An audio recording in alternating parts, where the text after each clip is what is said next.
Je vais rentrer dans le vif du sujet direct, parce que vous allez voir qu'il y a de quoi encore vomir son Gervita dans cette vidéo. D'abord, primo, Bill Gates divorce. Ah merde, alors vous allez me dire, non, tu vas pas commencer avec des trucs... Si. Écoutez bien pourquoi. Écoutez bien pourquoi, parce que je vais rentrer directement dans l'art. Donc, on nous dit, c'est con, ouais, c'est dommage, tout ça. Donc alors, Bill Gates divorcerait.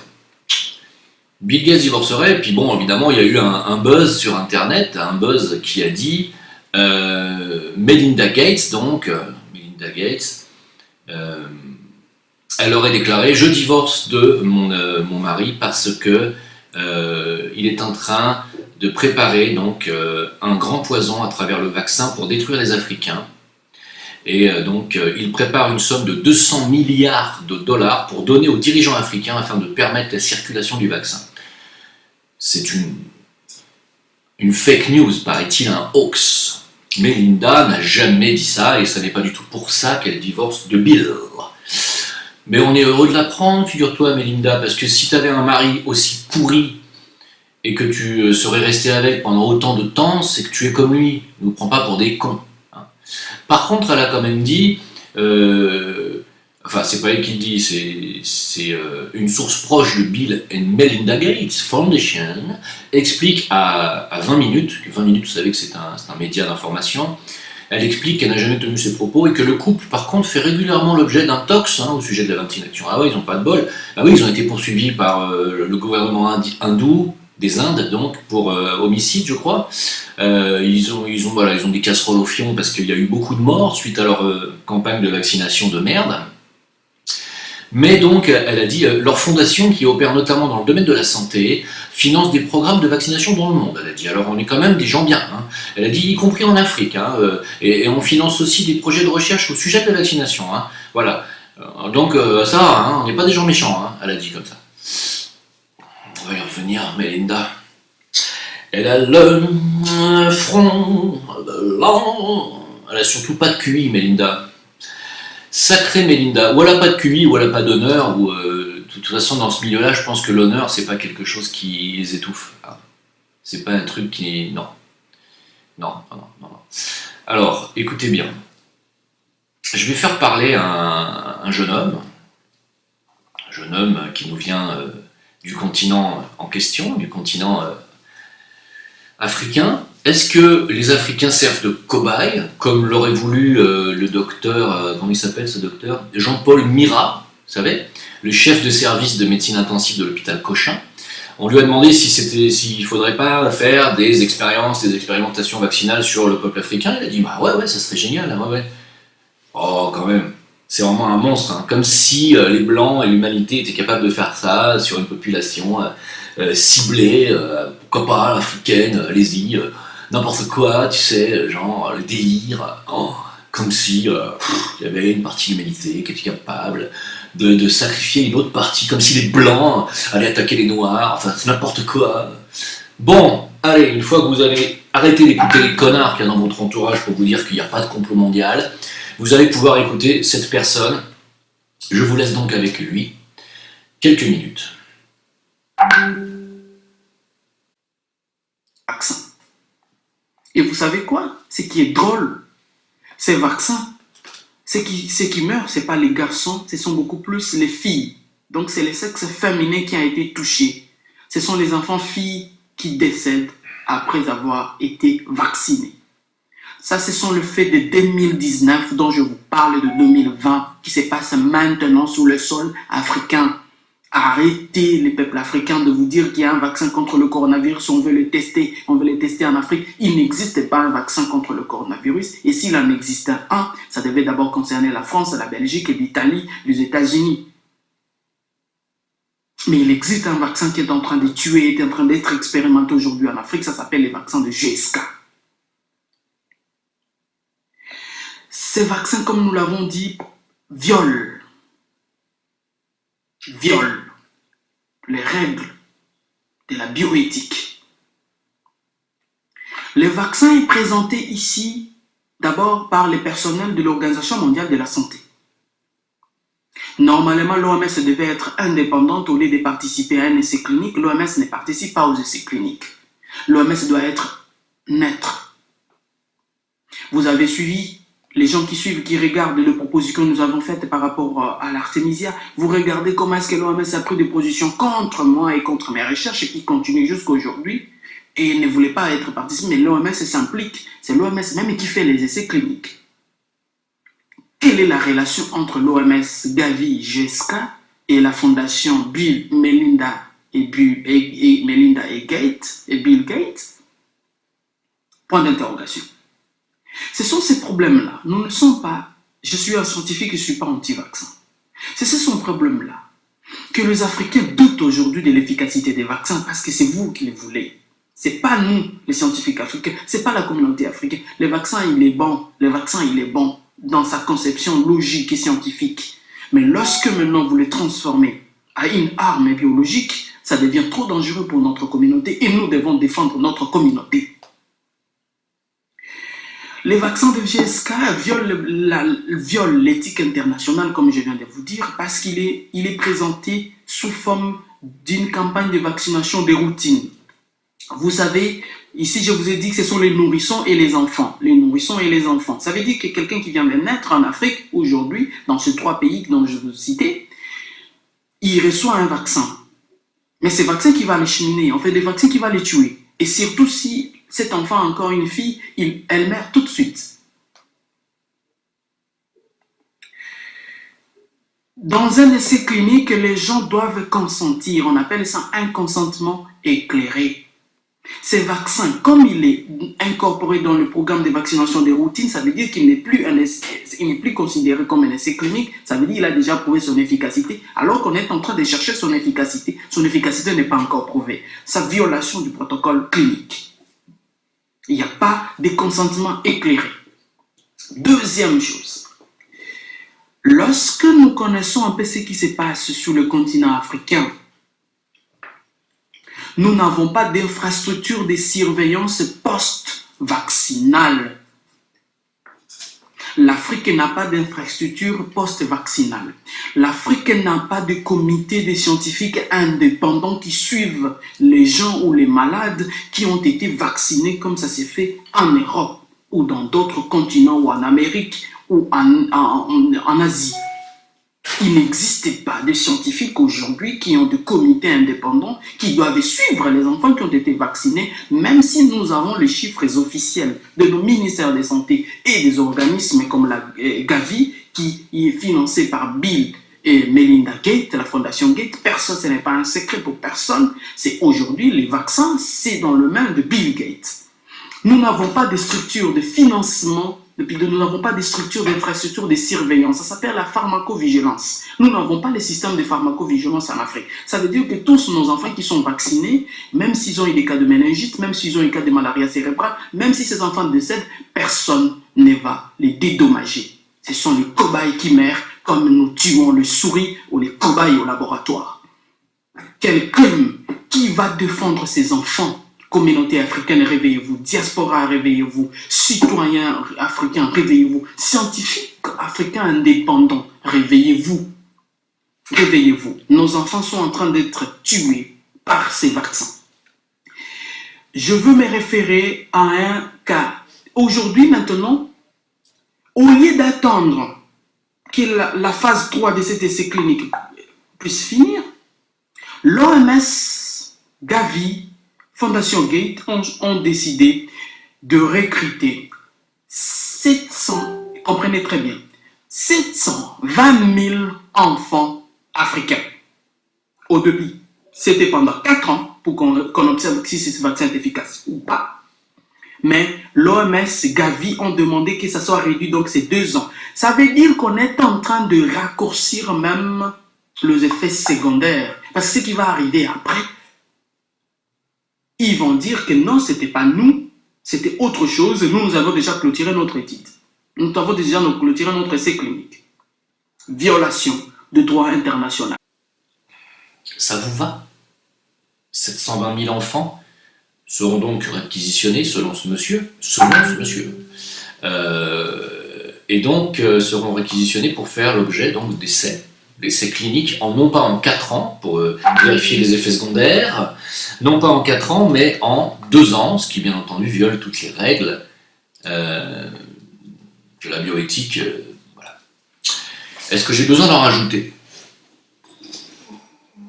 Je pense que si vous avez suivi mes vidéos déjà, et ma chaîne depuis un certain temps, j'avais déjà mis un article d'une personne qui travaillait pour les services secrets anglais, je crois, ou américains, je ne sais plus, qui disait qu'ils avaient déjà volontairement inoculé le sida déjà en Afrique, hein, sous ordre. Est-ce que j'ai besoin d'en rajouter? A-t-on besoin d'en rajouter? Je veux dire, c'est comme Maxwell Qualité Plus, ça n'est pas la peine d'en rajouter, je pense que... Voilà, alors est-ce que j'allais dire, est-ce que Jacques Brel, rien à voir, est-ce que Bill Gates, pardon, excusez-moi, je suis le confinement, est-ce que Bill Gates est un monstre après tout? Bon, je pense qu'il y a pire que lui, hein, il y a pire que lui. Alors, par exemple, bon, on va parler juste 2 minutes de Karine Lacombe, puisque vous savez que Karine Lacombe a été choisie par le gouvernement pour remplacer en crédibilité le professeur Raoult. Le professeur Raoult qui nous propose un remède. Est-ce que j'ai besoin d'y revenir? Aujourd'hui, vous avez toutes les preuves, tous les médecins qui montent au créneau pour dire que oui, effectivement, ce protocole est vieux, mais qu'il fonctionne très bien, et que c'est ce protocole qui fonctionne et rien d'autre. Beaucoup de témoignages du monde entier, aussi bien de Chine que de l'autre côté de l'Atlantique, pour nous dire que ce protocole fonctionne. Point final, c'est-à-dire hydrochloroxine ou chloroquine, hydroxychloroquine pardon, ou chloroquine, en association avec l'azithromax, enfin c'est cette molécule antibiotique. Voilà, point.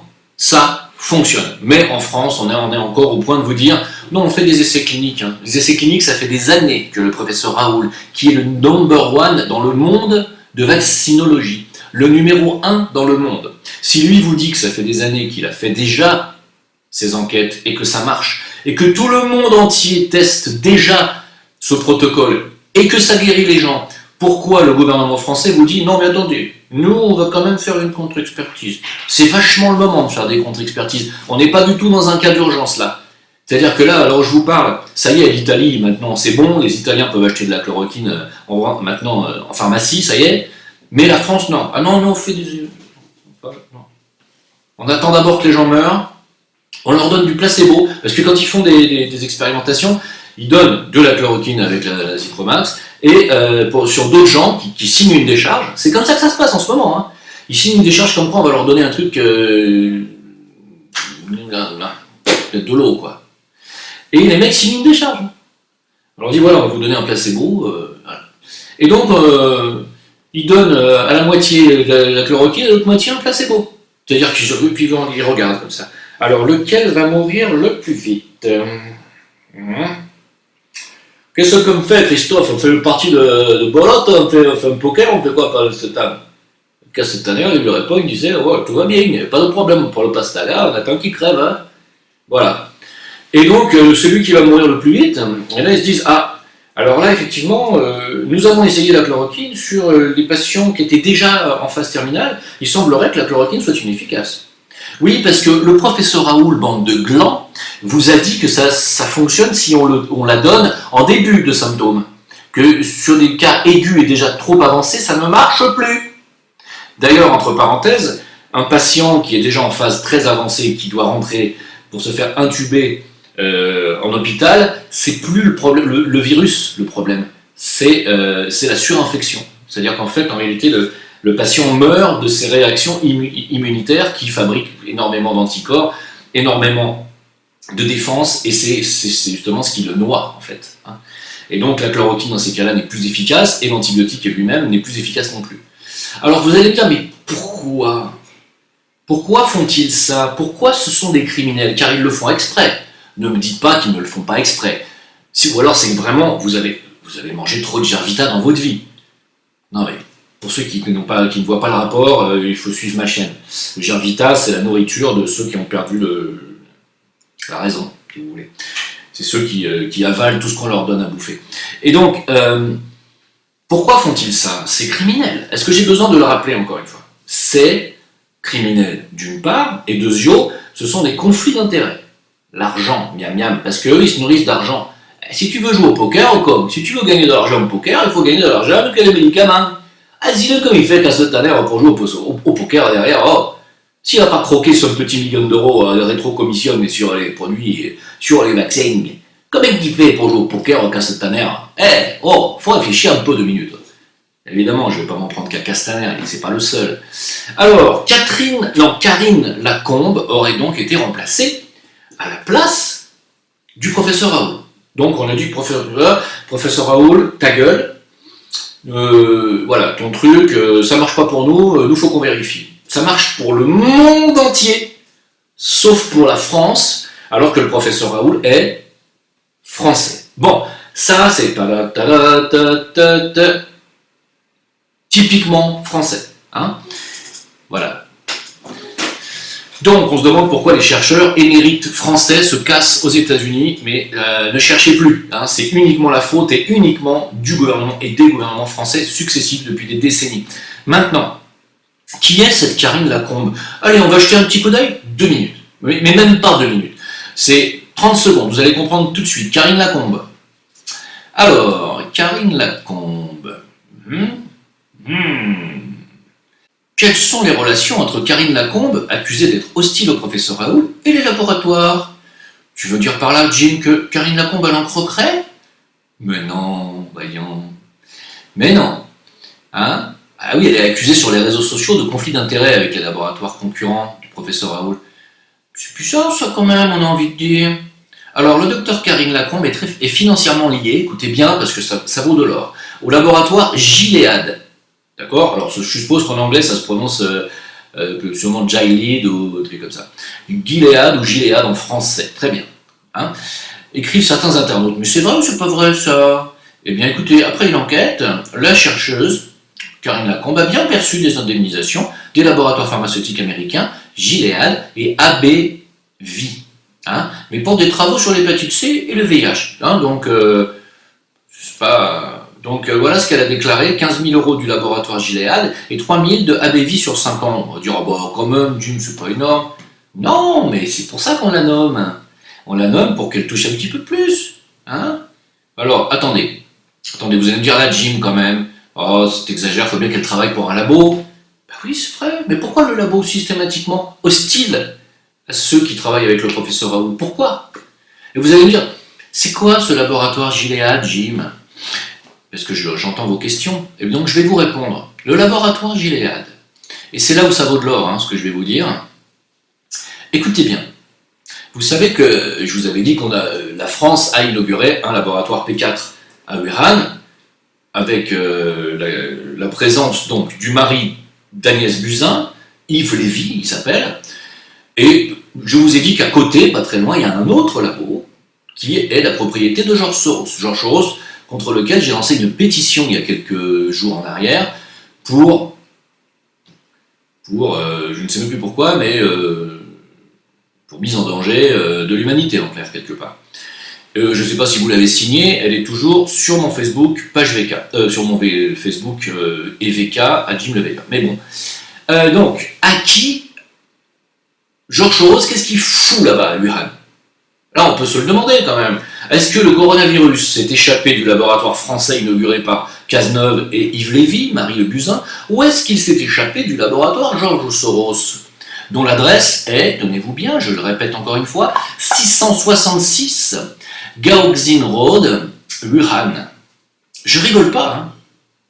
Je rigole pas. Pour ceux qui considèrent que Satan et les sataneries sont des conneries du Moyen-Âge, l'adresse de laboratoire George Soros à Wuhan est 666 Gaoxin Road.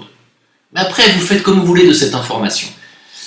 Alors, on nous dit que donc George Soros est le propriétaire de Vuxi Pharmatech, très bien, mais pas seulement, regardez bien, si on descend un petit peu, il est également propriétaire de Gilead Sciences. Oh, ben le laboratoire qui finance Karine Lacombe. Merde alors! Comment c'est possible ça, Jim? Tu crois que c'est fait exprès? Tu crois vraiment que c'est des conflits d'intérêts? Ils sont tous comme ça, tu crois? Ou c'est parce que c'est toi qui délires, Jim? Tu dis des conneries comme d'habitude encore, hein, t'as pas vérifié tes sources. Fermez-la. Voilà. Fermez-la définitivement, physiquement, comme dirait l'autre. et essayez de devenir adulte, je sais pas, de voir par vos propres yeux. Ça serait bien aussi de temps en temps, pas toujours derrière les yeux des autres, hein. Ce serait quand même pas mal, moi je trouve. Voilà. Ça vous va? Je pourrais m'arrêter là sur cette vidéo, parce qu'après derrière, ça fait beaucoup d'informations. Mais je vais continuer. Je vais continuer parce que je suis en forme, hein. Alors, qu'est-ce qu'a fait BlackRock le 31 décembre 2019, c'est-à-dire il y a 3 mois? Qu'est-ce qu'ils ont fait? Le jour où on apprenait qu'il y avait une pandémie à Wuhan, quasiment, bien BlackRock, eux, ils achetaient 4,7 millions d'actions du laboratoire Gilead. Oh, bah c'est bizarre ce type. BlackRock, c'est ceux qui veulent racheter nos fonds de pension de retraite? Oui, avec la complicité de Macron? Oui. Ah, mais alors donc il serait copain avec Soros? Oui. C'est bizarre ça. Et puis, Pierre Jovanovic, que je salue, nous apprend que si BFM TV tape autant sur la gueule au professeur Raoul, et le gouvernement tout entier d'ailleurs, ben, c'est parce que Drahi, le groupe Drahi BFM, a les mêmes actionnaires que le laboratoire qui voulait vendre le vaccin super cher. Tu sais, le vaccin qu'on va vous mettre dans la peau bientôt pour le coronavirus. C'est bizarre quand même, Jim, ça encore. Allez, ferme-la. Voilà. C'est beau quand même la Suisse, hein. Je dis la Suisse parce que je sais pas, je sais plus ce qui nous reste dans ce monde. En tout cas, le Maroc c'est mieux que la Suisse, je pense. Alors, on nous dit 600 militaires infectés en France. 600 militaires français sont infectés. La police tombe comme des mouches, nous a-t-on appris il y a quelques jours en arrière. Le syndicat Vigie, le syndicat de police, hein, Vigie, porte plainte. Oh merde! Contre Édouard Philippe, Casse-Tanner et Nunez pour mise en danger de la vie d'autrui. Tiens, c'est étrange ça. Déconnez? Non, c'est bien le syndicat de police qui porte plainte contre son gouvernement, je rigole pas. Hein? Pendant ce temps-là, on m'a dit sur ma vidéo, vous savez, où j'ai fait un flash pour dire qu'il y a eu un décret qui laisse soulager plus rapidement les personnes âgées qui souffriraient d'insuffisance respiratoire. On m'a dit, dis donc, t'es pas une flèche, toi, hein. Tu préfères que les gens agonisent? Non, je préfère pas que les gens agonisent. Je préfère qu'ils demandent eux-mêmes la fin de leur calvaire, et non pas qu'on leur impose. Parce que ça s'appelle un meurtre quand on tue quelqu'un sans son consentement. Si cette personne demande à ce qu'on achève ses souffrances, je trouve ça très bien qu'on y accède. Mais si cette personne ne le demande pas, vous pouvez pas lui foutre la paix? Non, il faut qu'on l'achève. Et particulièrement en ce moment-là, je veux dire, là, en cette époque où on est en train de vivre justement un massacre de masse, on est en train de vivre dans les EHPAD, hein, il y a des vieux qui meurent en masse, et puis pas seulement, hein, et je vais en parler après, il y a des morts dans le monde entier, vous le savez, de ce virus, mais c'est le moment pour aller passer un acte finalement qui légitimise l'euthanasie. D'accord, c'est le moment. Très bien, on en reparlera. Pendant ce temps-là, vous savez qu'il y a une usine française qui fabriquait des masques et puis elle est en liquidation judiciaire. Au lieu de la réouvrir sur un décret pour ouvrir en urgence cette usine qui fonctionnerait très rapidement et qui pourrait fabriquer 1 million de masques, je crois, par jour, on en aurait donc quasiment tous assez rapidement. Eh bien, figurez-vous qu'il y a aussi une usine française qui également fabrique l'oxygène pour les hôpitaux. Elle est aussi fermée, dis donc. Merci les gouvernements français successifs d'avoir détruit littéralement notre fleuron de la santé publique française. Bravo, bravo, super beau résultat, beau bilan, hein, que ce soit, mais tous, il n'y en a pas un pour relever l'autre, tous, vous êtes des enfoirés, voilà, il n'y a pas, de toute façon, il y en a qui vont finir, parmi vous j'espère, hein, il y en a qui vont finir à la Bastille, voilà, j'espère. Il y en a qui m'ont dit, ouais, quand la crise du corona sera passée, on va les juger. Sauf que non, ça va jamais passer cette histoire. Donc on n'aura jamais l'occasion de les juger, c'est ça le problème. Parce qu'après la crise du corona, il y a la crise bancaire qui arrive. Alors, figurez-vous que la police a ordre de laisser faire les racailles, de laisser faire les gangs s'entretuer en France. Oui. Il y a eu une bataille à la machette hier à Marseille, entre gangs, pendant le confinement. Non, on les laisse faire, parce que sinon ils vont mettre le feu... On n'a pas envie, ils vont aller piller les supermarchés, on ne veut pas qu'ils pillent les supermarchés. Ah tiens, c'est marrant, ça rappelle ce que Jim avait dit il y a quelques mois. Les racailles vont monter, piller les supermarchés. Parce que vous croyez que le jour où ils n'ont plus rien à bouffer, vous croyez que c'est parce que vous les avez laissés faire et vous ne les avez pas emmerdés pendant le confinement qu'ils ne vont pas aller piller les supermarchés? Vous êtes cons à ce point-là? Hein? En Seine-Saint-Denis, donc, le département le plus pauvre de France, d'où je suis né, que je connais très bien, donc, Seine-Saint-Denis, qui est le département où on laisse faire tout le monde, donc toutes les racailles et tous les gangs de cité, puisqu'il y en a, plus 63% d'augmentation du coronavirus, le record français, dis donc. C'est bizarre ça. Il n'y aurait pas une volonté de laisser crever les gens dans les cités, non? Je sais pas. Je pense que on se fout bien de votre gueule, je pense, moi personnellement. Hein. Alors, puisqu'on parle de pénurie, regardez aux États-Unis comment ça se passe les pénuries. Des queues interminables de caddies pour essayer de rentrer dans une grande surface. Des queues interminables de caddies pour essayer de rentrer dans la grande surface et pour essayer de prendre quelques courses. Pendant ce temps-là, moi, hier, je vais vous dire un truc, j'ai été faire mes courses à Carrefour, ici, parce que j'ai un Carrefour à 200 mètres de chez moi, en plein centre-ville. Dans le Carrefour, on devait être à peu près une trentaine, même pas, de personnes. Du poisson sur les étages, de la viande dans la boucherie. Bah, écoutez, tous les stocks étaient remplis, aucun problème. Dans les rayons, tout était plein. On a pu acheter du Jarvita et des chips. Non, aucune pénurie de rien du tout et aucune panique. J'ai même pas fait la queue à la caisse. Les gens se baladent tranquillement, avec prudence bien sûr, en respectant les règles de confinement ici, sans aucun problème. On est sorti avec des masques parce qu'on a des masques, figurez-vous. Et je ne vois pas où est le souci ici. En tout cas, je ne vois pas de pénurie arriver. Alors que quand on va aux États-Unis, et bientôt en Europe, hein, ne rêvez pas, je pense que j'y vois là le signe vraiment de l'écroulement de l'Occident. Hein, voilà. Et de la résurgence du continent africain. Si bien sûr ils ne viennent pas nous foutre de force une vaccination, qu'ils viennent nous tuer tous les uns derrière les autres, ça c'est un autre sujet. 6266 détenus ont été libérés, dites donc, en France. Bah oui, ils ont dit, non mais plutôt que de leur donner de la chloroquine à 12 € avec l'azithromycine, à 12 € le traitement, c'est mieux de les mettre dehors. Ouais, parce que sinon ils risquent de mourir en prison. Hein. Oui mais madame, ils sont déjà condamnés, vous savez, ce sont des meurtriers et des voleurs, la plupart des violeurs. Oui, non, mais vaut mieux les laisser sortir. Surtout les meurtriers, si possible, et les violeurs. Hein. Les voleurs, bon, on les a, nous, au gouvernement. Non, non, on va laisser sortir les meurtriers, les violeurs en priorité. Hein. Allez, voilà. Parce que c'est mieux. Bah, parce que c'est mieux, si on veut mettre le pays à feu et à sang, il vaut mieux les laisser sortir, plutôt que de leur donner un petit traitement à 12 €. Parce que 12 € fois 6266, c'est pas bzef. Hein. On doit être à 72 000, on doit être à combien ça fait? Oui, il doit y avoir à peu près 75 000 € de traitement, c'est ça, peu de choses près. 75 000 € à débloquer pour donner de la chloroquine, de l'azithromycine à ces détenus. Non, on préfère les laisser sortir, c'est mieux pour la sécurité, c'est mieux pour la sécurité nationale. Hein?